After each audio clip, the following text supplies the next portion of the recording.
Good morning dear students. कैसे हैं आप सभी। उम्मीद है आप लोग अच्छे होंगे, घर में अच्छे से पढ़ाई कर रहे होंगे। क्लास 7 साइंस सब्जेक्ट में हम चैप्टर 17 पढ़ रहे हैं बच्चों, जिसमें हम पढ़ रहे हैं कंकाल, जोड़ एवं पेशियाँ। बच्चों हमें इस वीडियो में 17.1.3 पसलियाँ के बारे में पढ़ना है। ठीक है, आप सभी जानते हैं पसलियों के बारे में। एक बार आप लोग डायग्राम में भी देख लीजिए पसलियाँ किसे कहते हैं। बच्चों आपको ये हड्डी दिखाई दे रही है ना, जो हमारे फेफड़े और हृदय के बीच ये जो हड्डी होती है बच्चों, इसे देखिए, इसे ही पसली कहा जाता है ना, इसे ही पसली कहा जाता है बच्चों। आप लोग ये देख सकते हैं इस प्रकार से पसली। अब आप लोग समझ गए होंगे बच्चों कि पसली किसे कहा जाता है। तो हम पसलियों के बारे में ही अभी स्टडी करेंगे अच्छे से, तो आप लोग अच्छे से जान लीजिए, ठीक है, कि पसली किसे कहा जाता है। बच्चों आप पसलियों के बारे में पसलियाँ आप देख चुके, अब देखते हैं, आप पढ़ चुके हैं कि फेफड़ों यानी कि फेफड़े और हृदय वक्षगुहा में हड्डियों के बने एक पिंजरे जैसी रचना में सुरक्षित रहते हैं, है ना। तो बच्चों हम पढ़ भी लिए और पसलियाँ हम देख भी लिए कि किस प्रकार से दिखाई देता है। तो ये पसलियाँ कैसा होता है बच्चों, इनके बीच में जो पसलियाँ हैं उनके बीच में फेफड़े और हृदय वक्षगुहा में जो हड्डियों के बने एक पिंजरे होते हैं जैसे संरचना में सुरक्षित रहते हैं, है ना। हमारा हृदय सुरक्षित रहता है बच्चों, जो फेफड़ा है हमारा सुरक्षित रहता है, कैसे, हड्डियों के बने पिंजरे के अंदर सुरक्षित रहता है, ठीक है। आइए यह पता लगाएं कि यह पिंजरा यानी कि गुहा किन हड्डियों से मिलकर बना होता है। वक्ष गुहा में सामने की ओर बीच की हड्डी छाती की हड्डी या वक्षास्थित कहलाती है। इस गुहा के पास सर्व में वक्षास्थित से लेकर मेरुदंड से जुड़ी पसलियां पाई जाती हैं। पसलियां छाती के क्षेत्र को दाएं बाएं दोनों तरफ से घेरे रहती हैं। तो बच्चों अभी हम डायग्राम में भी देखें कि किस प्रकार से दाएं बाएं को घेरे रहती हैं। यहाँ आप लोग देख सकते हैं बच्चों कि इधर दाएं और बाएं, है ना, दोनों साइड ही ये एक पिंजरे के समान आपको दिखाई दे रही हैं ये पसलियाँ। इसी प्रकार से ये पिंजरे के समान दाएं बाएं दोनों ओर से घेरे रहती हैं और इसी प्रकार से सुरक्षा करती हैं हृदय और फेफड़ों की, है ना। और ये जो पसलियाँ हैं बच्चों ये पूरा जुड़ी हुई होती हैं। देखिए, ये देखिए, ये पसलियाँ मेरुदंड से जुड़ी हुई हैं बच्चों। यहाँ मेरुदंड है, ठीक है, ये देखिए आपका यहाँ तक ये जुड़ी हुई होती हैं मेरुदंड तक, है ना। मेरुदंड से ये पसलियाँ जुड़ी हुई होती हैं बच्चों। पसलियाँ छाती के क्षेत्र को दाएं बाएं दोनों तरफ से घेरे रहती हैं। चित्र 17.1 अपने दोस्तों को यानी कि अपने दोस्त को जोर से श्वास अंदर खींचने और कुछ देर रोके रखने को कहें। तो बच्चों अपने दोस्त को यहाँ पर कहेंगे कि श्वास खींचे रखने के लिए, है ना, यानी कि वो सांस लेंगे तो वो छोड़ेंगे नहीं, ठीक है। इस प्रकार से श्वास अंदर की ओर खींचे रहने के लिए कुछ देर तक कहें बच्चों, और रोके रहने के लिए सांस को कहें। अब आप उसकी पसलियों को गिनने की कोशिश करें कि आप कितनी पसलियाँ गिन पाएँ। तो बच्चों इस प्रकार से आप पसलियों के बारे में जान सकते हैं और कितनी पसलियाँ हैं उन्हें गिन भी सकते हैं, जब आप अपने दोस्त को बोलेंगे कि सांस अंदर की ओर खींचे और कुछ देर रोके रहें सांस को, ठीक है बच्चों। अब देखते हैं 17.1.4 कंधे की हड्डियां यानी कि अंश मेखला कहा जाता है बच्चों। कंधे की हड्डियों को क्रियाकलाप 3 से हम पढ़ते हैं बच्चों। यहाँ डायग्राम में हम देखेंगे कि अंश मेखला यानी कि कंधे की हड्डी कहाँ पर है। तो यहाँ पर देखिए आपको दिखाई दे रही होंगी ये वाला जो पार्ट्स होता है बच्चों, यही हमारा कंधे की हड्डी यानी कि अंश मेखला होता है। बच्चों आप लोग को अच्छे से समझ में आ गया होगा कि जो अंश मेखला होती है यानी कि कंधे की हड्डी होती है कहाँ पर स्थित होती है। यहाँ पर हमारा पसलियाँ आप देख ही रहे हैं, पसलियों के यहाँ पर बीच में, है ना, जो हमारा शोल्डर होता है बच्चों, है शोल्डर बोन, वहाँ पर आप लोग मतलब देख सकते हैं पसलियों के जस्ट बगल में होता है कंधे की हड्डी। तो आइए इसके बारे में स्टडी करते हैं बच्चों। क्रियाकलाप 3 के द्वारा पढ़ेंगे बच्चों। अपने दोस्त से कहें कि वह चित्र 17.4 में दिखाए तरीके से दीवार पर अपने दोनों हाथों को दबाकर खड़ा हो जाए। इस प्रकार से बच्चों ये डायग्राम आप लोगों को दिख रही होंगी। ये देखिए, ये एक दीवार को पकड़कर है ना, और जोर से पकड़ा हुआ है। और देखिए कंधे की हड्डियों को महसूस करना, इस प्रकार से कंधे की जो हड्डियां हैं उन्हें महसूस करना है खड़े होकर, ठीक है, और दीवारों को पकड़ के। तो देखिए दीवार पर अपने दोनों हाथों को दबाकर खड़ा हो जाए। दीवार पर दबाव डालने से क्या दोनों कंधों के नीचे पीठ पर 2 उभरी हुई हड्डियां दिखाई दी। तो बच्चों देखिए यहाँ पर पीठ पर जब जोर से खड़े होते हैं दीवारों पर अपने हाथों को दबाकर, तो देखिए यहाँ पर जो ये 2 हड्डियाँ होती हैं, इधर एक और इधर एक, है ना, दोनों हड्डियाँ हमें उभरी हुई दिखाई देती हैं। यह दोनों कंधे की हड्डियाँ अंश मेखला है। तो बच्चों ये जो कंधे की हड्डियाँ हैं यही अंश मेखला है। हाथों की हड्डियाँ अंश मेखला से जुड़ी होती हैं। तो बच्चों जो ये हाथों की हड्डियाँ होती हैं वह यही जो अंश मेखला होती हैं बच्चों, इससे हाथों की हड्डियाँ जुड़ी होती हैं। 17.1.5 अब हम हंसली के बारे में पढ़ेंगे बच्चों। हंसली किसे कहा जाता है? छाती की ऊपरी भाग में कंधे से लेकर गर्दन तक फैली हुई हड्डी पाई जाती हैं। कहाँ से बच्चों? छाती के ऊपरी भाग में कंधे से लेकर, है ना, यहाँ कंधे से लेकर बच्चों गर्दन तक फैली हुई हड्डी पाई जाती है, यह ही हंसली है ना। आप लोग बचपन में ऐसा सुने हैं बच्चों, छोटे बच्चों को क्या कहा जाता है? हंसली लग गया है, यानी कि उनका जो गर्दन होता है वो थोड़ा सा लचक आ जाता है उसमें, है ना, बिगड़ जाता है। तो हम कहते हैं कि हंसली लग गई है। बहुत छोटे बच्चे जो जैसे कि हम देखते हैं वो कुछ ही दिन का हुआ होता है, महीने 2 महीने 3 महीने का, ठीक है, और उसे हंसली लग जाती है, तो हम कहते हैं कि हंसली लग गई है। तो हंसली कहाँ पर होती है बच्चों? कंधे से लेकर गर्दन तक, ठीक है, ये फैली हुई होती है। हम देखते हैं बच्चों, देखिए बच्चों ये जो ये वाला होता है ना, यही हमारा क्या होता है? यही हंसली होता है। ये देखिए ये गर्दन, ये छाती से लेकर गर्दन और कंधे तक फैली हुई है ना, यानी कि हमारा जो ये गर्दन होता है बच्चों गर्दन के पास से ये फैला हुआ है हमारा पूरा कंधे तक। ये हमारा कंधा है बच्चों, ये वाला पार्ट, ठीक है, ये हमारा कंधा तक, ये गर्दन से लेकर कंधा तक फैला हुआ ही हंसली कहलाता है। और देखिए ये दोनों ओर फैला हुआ है। तो बच्चों अब आप समझ ही गए होंगे हंसली के बारे में। छाती की ऊपरी भाग में, है ना, ऊपरी भाग में था छाती के, कंधे से लेकर गर्दन तक फैली हुई हड्डी पाई जाती है जिसे हम हंसली कहते हैं। गर्दन के नीचे उंगली फेर कर कंधे की ओर जाती हुई उस, यानी कि इस उभरी हुई हड्डी को ढूंढने की कोशिश करें। तो हमें क्या करना है बच्चों? गर्दन के नीचे उंगली फेरना है और फेर कर कंधे की ओर जाती हुई उभरी हुई हड्डी को ढूंढने की कोशिश करना है।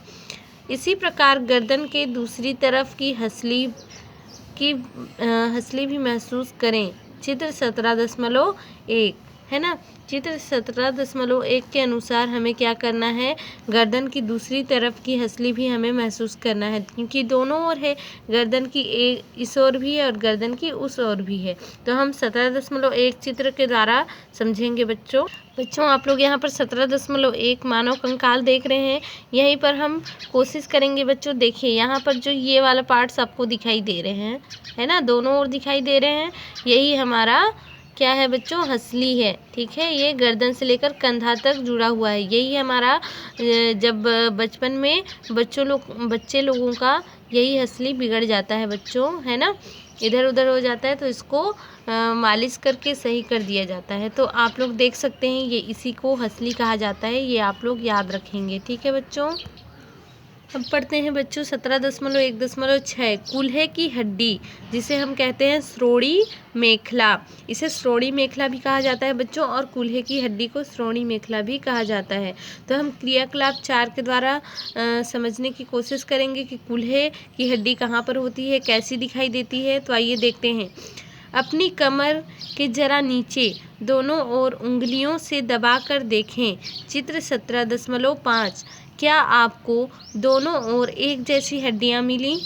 ये दोनों हड्डियां एक बड़ी हड्डी के सिरे हैं, जिन्हें कूल्हे की हड्डी या श्रोणि मेखला कहते हैं। तो बच्चों आइए देखते हैं। बच्चों आप सभी को ये चित्र 17.5 श्रोणि मेखला को महसूस करना है। इस चित्र में देखिए ये किस तरह से दोनों कमर के दोनों ओर ये महसूस कर रहा है छूकर कि अपना जो श्रोणि मेखला है ना, यानी कि जो हड्डी है, कूल्हे की जो हड्डी है, उसे छूने की कोशिश कर रहा है। दोनों ओर ये हड्डियां पाई जाती हैं। यहाँ पर आप लोग देख रहे हैं बच्चों, कूल्हे की हड्डी श्रोणि मेखला, इसे कहते हैं कूल्हे की हड्डी। ये दोनों ओर है और ये बहुत बड़ी बड़ी हड्डियाँ होती हैं बच्चों, ठीक है। आप लोग देख सकते हैं, यही जो है कूल्हा है, इसे ही कूल्हे की हड्डियाँ कहते हैं और श्रोणि मेखला भी कहते हैं। तो देखिए बच्चों किस प्रकार से ये पूरी हड्डी जुड़ी हुई है ना, बहुत बड़ी हड्डी होती है ये। तो हम देख चुके बच्चों कि किस प्रकार से कूल्हे की हड्डी दिखाई देती है। तो आइए देखते हैं। ये दोनों हड्डियां एक बड़ी हड्डी के सिरे हैं, जिन्हें कूल्हे की हड्डी या श्रोणि मेखला कहते हैं। श्रोणि मेखला का प्रत्येक भाग 3 हड्डियों से मिलकर बना होता है।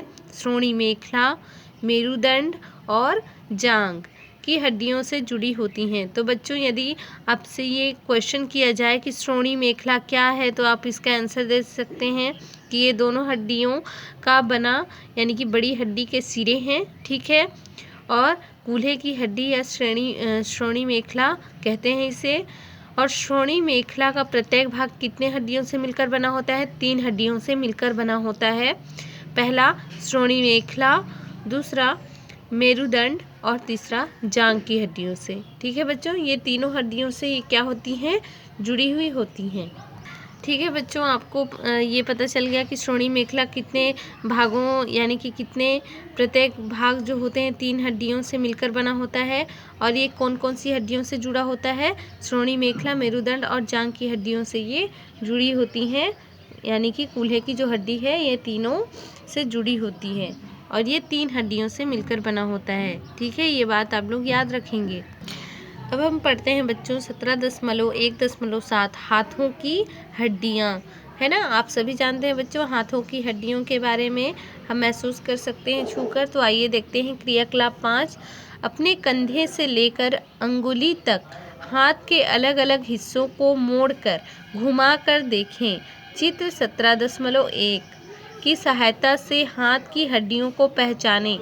हाथ के ऊपरी हिस्से में केवल एक हड्डी होती है जो कंधे से जुड़ी होती है। कोहनी से कलाई तक 2 हड्डियां हैं, है ना। ये वाला पार्ट्स होता है बच्चों, इसे ही कोहनी कहा जाता है ना। तो हम देखते हैं कोहनी से जो कलाई तक जो हड्डियां होती हैं, कोहनी से कलाई यहाँ तक 2 हड्डियां होती है बच्चों। और कलाई और उंगली में भी 2 हड्डियां होती, छोटी छोटी हड्डियां पाई जाती हैं। हाथ कई छोटी बड़ी हड्डियों से मिलकर बनता है। तो बच्चों इसे हम और भी अच्छे से समझते हैं डायग्राम के द्वारा। यहाँ पर आप लोग बहुत अच्छे से देख पा रहे होंगे बच्चों, ये हमारा कोहनी है और कोहनी से जो कलाई तक हड्डियाँ हम देख रहे हैं, 2 हड्डियाँ से ये जुड़कर बनी होती हैं। आपको ये 2 हड्डियाँ दिखाई दे रही होंगी, है ना। और देखिए पूरे उंगली तक 2-2 हड्डियों से मिलकर, ये छोटी बड़ी हड्डियों से मिलकर ये हमारा हथेली बना होता है।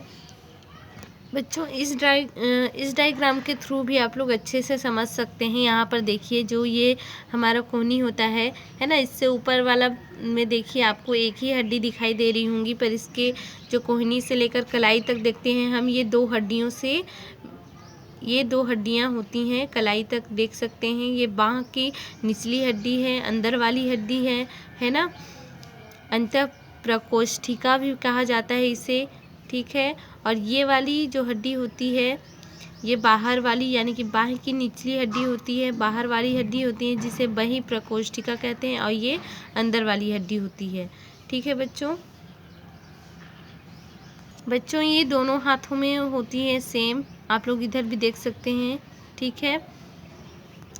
तो बच्चों आप लोग इन्हें छूकर महसूस कर सकते हैं, अपने हाथों को मोड़ कर देख सकते हैं, अपने कंधे से लेकर, है ना, कंधे से लेकर उंगली तक हाथ के अलग अलग हिस्सों को क्या करना है, आपको मोड़ना है, घुमाना है और मोड़ कर घुमा कर देखना है बच्चों। चित्र 17.1 की सहायता से हाथ की हड्डियों को पहचानना भी है, ठीक है। हाथ की ऊपरी हिस्से में केवल कितनी है, एक ही हड्डी होती है। अभी हमने देखा बच्चों, जो हाथ की ऊपरी हिस्से होती है यहाँ से यहाँ तक की सिर्फ यहाँ पर एक ही हड्डी पाई जाती है ना। और कंधे से जुड़ी भी होती हैं। कोहनी से कलाई तक 2 हड्डियाँ होती हैं, यानी कि ये कोहनी से यहाँ तक की हम 2 हड्डियाँ देखें बच्चों। कलाई और उंगलियों में बीच भी छोटी बड़ी हड्डियाँ होती हैं। जो कलाई होती है और उंगलियाँ होती हैं, इनके बीच में भी छोटी बड़ी हड्डियाँ होती हैं बच्चों। हाथ कई छोटी बड़ी हड्डियों से मिलकर बना होता है। तो हमारा जो हाथ है बच्चों, वो कई छोटी बड़ी हड्डियों से मिलकर बना होता है।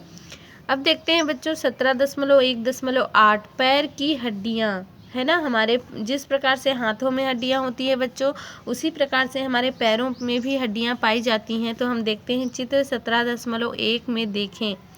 पैर भी हाथ की तरह छोटी बड़ी कई हड्डियों से मिलकर बना होता है। तो बच्चों आइए देखते हैं हम डायग्राम के थ्रू। यहाँ पर आप लोग देख सकते हैं बच्चों, ये हमारे पैरों की हड्डियाँ हैं, है ना।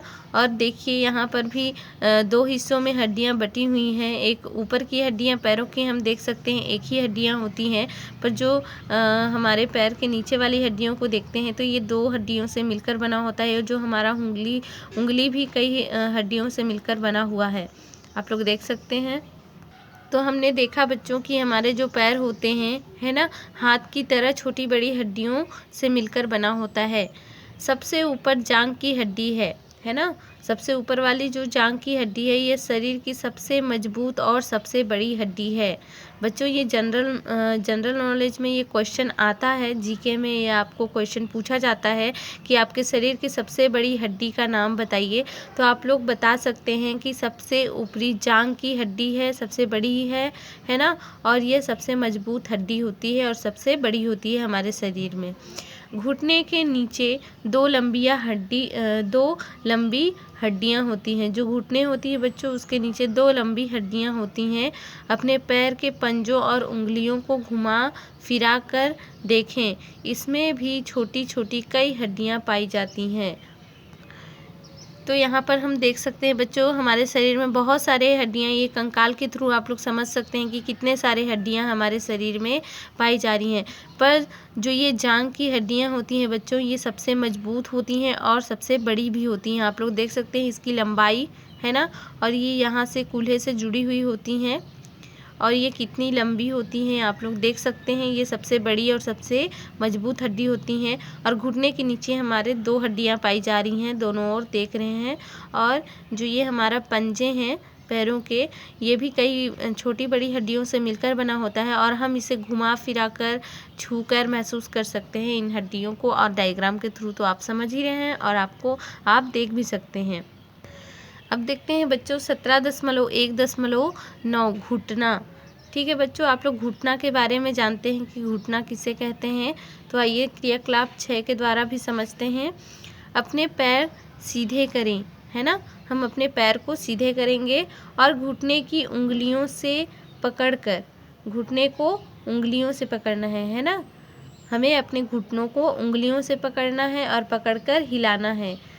क्या आप कटोरी के समान हिलती डुलती हड्डी को महसूस कर सकते हैं? चित्र 17.1 में इस हड्डी को पहचान करें।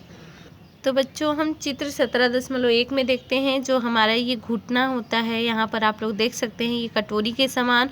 और हमें क्या करना है, अपनी उंगलियों से उसे छूकर देखना है और महसूस करना है। ठीक है, हमें अपने घुटनों को कटोरी के जिस समान हमें महसूस होता है छूने से।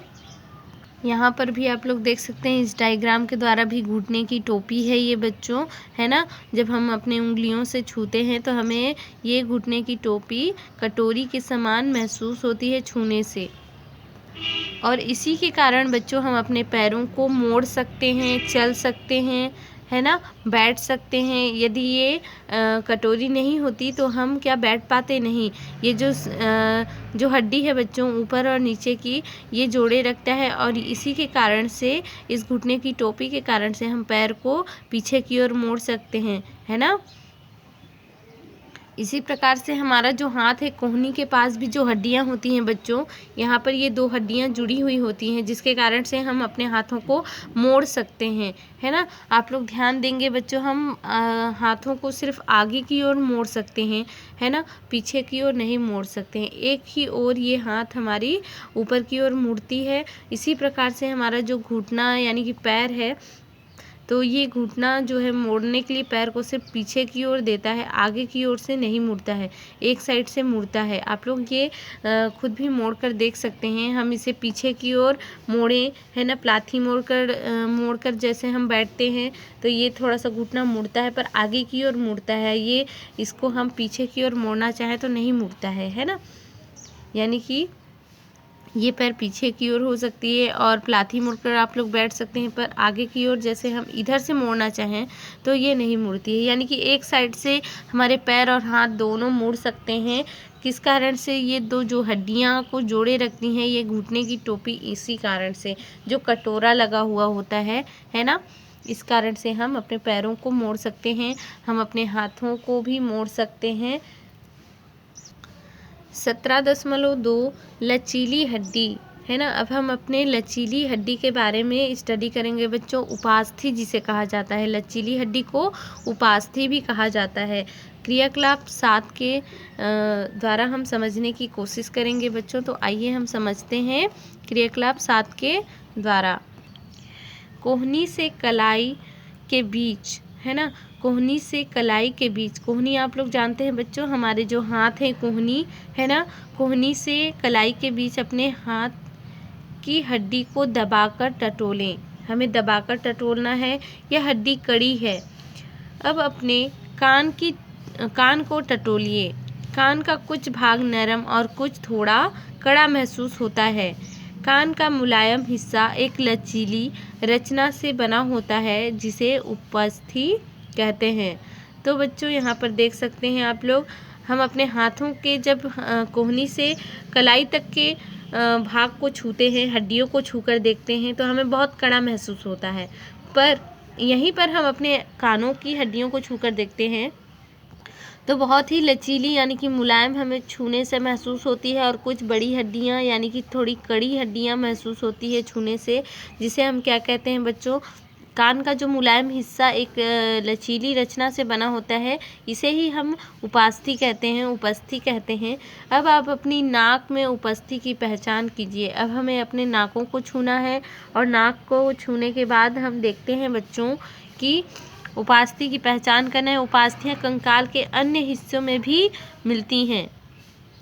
नाक में भी हम छूते हैं तो एक बड़ी हड्डी यानी कि थोड़ी मोटी कड़क, इस प्रकार से हमें छूने से महसूस होता है बच्चों, और कुछ भाग हमें मुलायम छूने से महसूस होता है। तो इसी से पता चलता है बच्चों, जो हमें मुलायम महसूस होता है यही हमारा उपास्थि होता है। तो देखिए, उपास्थि कंकाल के अन्य हिस्सों में भी मिलती है, जैसे मेरुदंड के कशेरुकों के बीच, पसलियों और छाती के हड्डियों के बीच में, है ना। तो ये हड्डियां जो होती है मेरुदंड के कशेरुकों के बीच में भी पाई जाती हैं बच्चों, और पसलियों और छाती की हड्डी के बीच में भी ये पाई जाती हैं। जो बहुत ही छोटी मुलायम हड्डियां होती हैं बच्चों, उन्हें ही हम उपास्थि कहते हैं। ठीक है, आप लोग याद रखेंगे लचीली हड्डी यानी कि उपास्थि किसे कहते हैं। तो जो हमारे कान हो गए, नाक हो गए, हमारे जो मेरुदंड के कशेरुक के बीच की हड्डियां हो गई, पसलियां और छाती के बीच की हड्डियों के बीच में जो पाई जाती हैं बच्चों हड्डियां, उन्हें कहते हैं उपास्थि या फिर लचीली हड्डी, है ना। वो बहुत मुलायम होते हैं, इसलिए इन्हें उपास्थि हड्डी या फिर लचीली हड्डी कहा जाता है।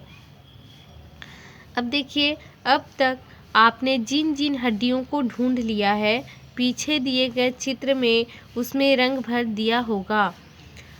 अपने साथियों के चित्रों को देखकर पता करें कि आपके साथियों ने कौन कौन सी अतिरिक्त हड्डियां ढूंढ ली हैं, इन हड्डियों को भी अपने शरीर में ढूंढिए और अपने चित्र में भी दिखाइए।